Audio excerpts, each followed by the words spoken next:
అందరికీ నమస్కారం అండి. నేను రీసెంట్‌గా ఒక ఓనీ ఫంక్షన్‌కి వెళ్ళానని చెప్పాను కదా! ఈరోజు మీతో షేర్ చేసుకుంటున్నాను. మన ఛానల్‌ని మొదటిసారి చూసినట్టయితే తప్పకుండా లైక్ చేసి, సబ్స్క్రైబ్ చేసుకొని పక్కనున్న బెల్ ఐకాన్‌ని అయితే క్లిక్ చేసేయండి. ఇప్పుడైతే మీతో ఫంక్షన్ విషయాలన్నీ షేర్ చేసుకుంటానండి. నేను మ్యారేజ్ అయిన తర్వాత మళ్ళీ చాలామంది ఇక్కడ రిలేటివ్స్‌ని అయితే మళ్ళీ ఇప్పుడే కలిసాననమాట. ఎందుకో చెప్తాను. ఈ వీడియోలో షేర్ చేసుకుంటాను. ఫస్ట్ ఎంట్రన్స్ కాగానే ఇలా కొన్ని పిక్స్ అయితే ముందు తీసేసుకున్నాం. మా తమ్ముడు వాళ్ళ పాప అనమాట. హాయ్ చెప్పమంటున్నాను ఛానల్‌కి. చిన్నపిల్లలని చూస్తే నాకు చాలా ఇష్టం అండి. అసలు వదిలి పెట్టను నేను. ఇక్కడ మా నానమ్మ గారు 85+ ఇయర్స్ అనమాట. ఒక లైక్ అయితే చేసేసుకోండి. ఫస్ట్ మా నానమ్మ గారితో స్టార్ట్ చేస్తున్నాను. మా వారికి చెప్తున్నాననమాట ఇక్కడ షూట్ చేయండి అని చెప్పేసరికి. నెక్స్ట్ చాలా ఇయర్స్ తర్వాత అందరినీ కలిసానండి. చాలా చాలా హ్యాపీగా అనిపిస్తుంది. చాలామంది అయితే నేను 17 ఇయర్స్ నియర్లీ కలవలేదు. ఇక్కడ ఎందుకంటే చెప్తాను, ఆ రీజన్ కూడా చెప్తాననమాట.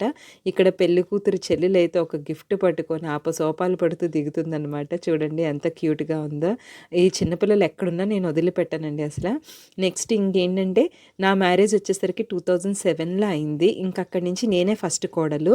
తర్వాత మా ఇంట్లో నలుగురు కోడళ్ళం. నా మ్యారేజ్ అయిన వెంటనే ఒకళ్ళు ఎంగేజ్‌మెంట్, ఒకళ్ళు మ్యారేజ్ అవ్వడము, ఇంట్లో ఫంక్షన్స్ చాలా ఉండేవన్నమాట.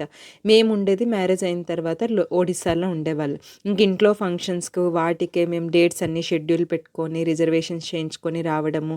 ఎందుకంటే అత్తయ్య వాళ్ళకి తెలుసు ముందుగానే చెప్పాలి. అప్పట్లో 4 మంత్స్ బిఫోర్ రిజర్వేషన్స్ అయితే గానీ అస్సలు బెర్తులు అనేవి కన్ఫర్మ్ అయ్యేవి కాదు. అందులో 2 టైర్, 3 టైర్ అంటే మరీ కష్టమైపోయేది. అందువల్ల ఏంటంటే ముందుగానే రిజర్వేషన్ చేయించుకొని అన్నీ ఉంచుకొని ఆ డేట్స్ పెట్టి ముహూర్తాలు కూడా పెట్టేవారనమాట. అది ఇంట్లో కాబట్టి అలా జరిగింది. మిగిలిన వాటికి అలా కుదరదు కదా! ఇక్కడ ఫంక్షన్స్ అయ్యే టైంకి అక్కడ రిజర్వేషన్స్ దొరకకపోవడం, అక్కడ ఎగ్జామ్స్ టైమింగ్స్ వేరు, ఇక్కడ ఎగ్జామ్స్ టైమింగ్స్ వేరు. అలాగే నేను అక్కడ ఉండిపోవడం వల్ల చాలా ఫంక్షన్స్ అసలు రానే లేదు ఆ తర్వాత. ఎందుకంటే అత్తయ్య వాళ్ళ ఇంట్లోనే నాకు ఎక్కువ టైం అవ్వడము. తర్వాత వచ్చిన 1 మంత్ ఉండేదాన్ని సమ్మర్ వెకేషన్స్‌కి. ఇంకా ఆ టైంలో అమ్మ వాళ్ళ ఇంట్లో, అత్తయ్య వాళ్ళ ఇంట్లో షాపింగ్స్ ఏమైనా ఉంటే అవన్నీ చూసుకోవడం అయ్యేదనమాట. అందువల్ల 2007 తర్వాత అసలు నేను ఇక్కడున్న 80% ఎవరిని కలవలేదు. పెళ్ళికూతురు అమ్మా, నాన్న అనమాట. అలా అయిపోయింది. మళ్ళీ ఇన్ని ఇయర్స్ తర్వాత కోవిడ్‌లో ఇంక 2 ఇయర్స్ బ్యాక్ వైజాగ్ వచ్చాం కదా! ఇంకా కోవిడ్‌లో అంటే ఏ ఫంక్షన్స్ అవ్వలేదు. ఇలాగ మా చెల్లెలు వాళ్ళ అమ్మాయిది ఓనీ ఫంక్షన్‌లో మళ్ళీ అందరినీ మీట్ అయ్యాము. చాలా టైం అయితే స్పెండ్ చేశాము. ఇక్కడ ఫస్ట్ అయితే ముందు మేమైతే లంచ్ చేసేస్తున్నామండి. ఎందుకంటే ఇంక అందరూ వస్తారు, మాట్లాడితే ఇంకా కంప్లీట్‌గా లేట్ అయిపోతుందని చెప్పేసి ముందైతే లంచ్ చేసేసాము. ఇంకా అలా మాట్లాడుతూనే ఉన్నాను మార్నింగ్ నుంచి ఈవినింగ్ వరకు. ఇంకా ఫంక్షన్ అయిన తర్వాత కొంతమంది రిలేటివ్స్ ఇంటికి కూడా వెళ్ళాను. మీకు చెప్పాను కదా! సారీ ఫోల్డింగ్ వీడియోలో మార్నింగ్ నుంచి ఈవినింగ్ వరకు మేము ఈవెన్ 10½ అవర్స్ స్పెండ్ చేశానని చెప్పేసి ఇంకా తిరగడము, కిందకి పైకి తిరగడము, అందరినీ కలవడం, మాట్లాడడం. ఇంకా రిలేటివ్స్ అందరూ అయితే వచ్చేసారనమాట. ఇక్కడ లంచ్ అవుతుంది. మా పాప వచ్చేసరికి చెప్తుంది, "నీకు ఇంతమంది రిలేటివ్స్ ఉన్నారా? నీకు అమ్మమ్మల ఇల్లు, నానమ్మల ఇల్లే మాకు తెలుసు, మాకెవ్వరూ తెలియదు ఇక్కడ" అనేసి చెప్తున్నా. అందరికీ తనకు ఒక్కొక్కరిని పరిచయం చేస్తూ పిల్లల్ని కూడా చూపించేసరికి అందరూ హ్యాపీగా ఫీల్ అయ్యారనమాట.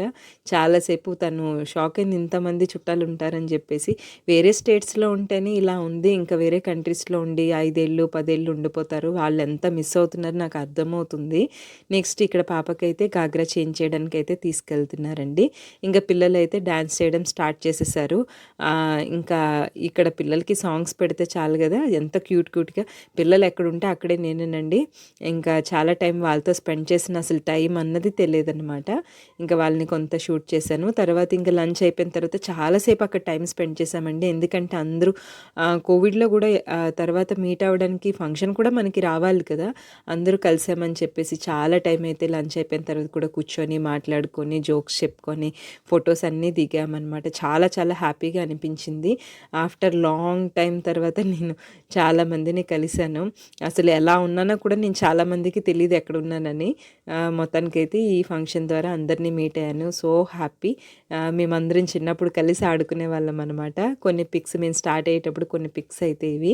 మీకు ఈ సారీ ఇవి ఎక్కడ తీసుకున్నాను, ఎక్కడ ఎలాగ సారీ ఫోల్డ్ చేసుకున్నాను అవన్నీ కూడా మీతో ఒక వీడియోలో షేర్ చేసుకున్నాను. డిస్క్రిప్షన్‌లో లింక్ ఇస్తాను చూడండి. ఇక్కడ పిన్నికి లెఫ్ట్ సైడ్ ఉన్నది మదర్ డాటర్ పిక్స్ అనమాట ఇవి. Blue sari, ghagra, mother daughter అనమాట. నానమ్మ, అత్త అనమాట. Mother daughter pics. ఇలా ఇది పెద్దమ్మ వాళ్ళ అమ్మాయి. మదర్ డాటర్ పిక్స్ అలాగా అంటే కరెక్ట్‌గా సెట్ అయ్యారు ఆ టైంకి. నేను అలా పిక్స్ అనేవి తీసేసాను ఇంకా మెమరబుల్‌గా ఉంటాయని చెప్పేసి. ఇక్కడొచ్చేసరికి ఇది మా పిక్, మా ఫ్యామిలీ పిక్. మొత్తానికి చాలా ఎంజాయ్ చేశానండి. ఈ వీడియో మీకు నచ్చినట్టయితే ఒక లైక్ చేసి సబ్స్క్రైబ్ చేయండి. మరొక మంచి వీడియోతో మీ ముందుకొస్తుంది మీ విజయలక్ష్మి.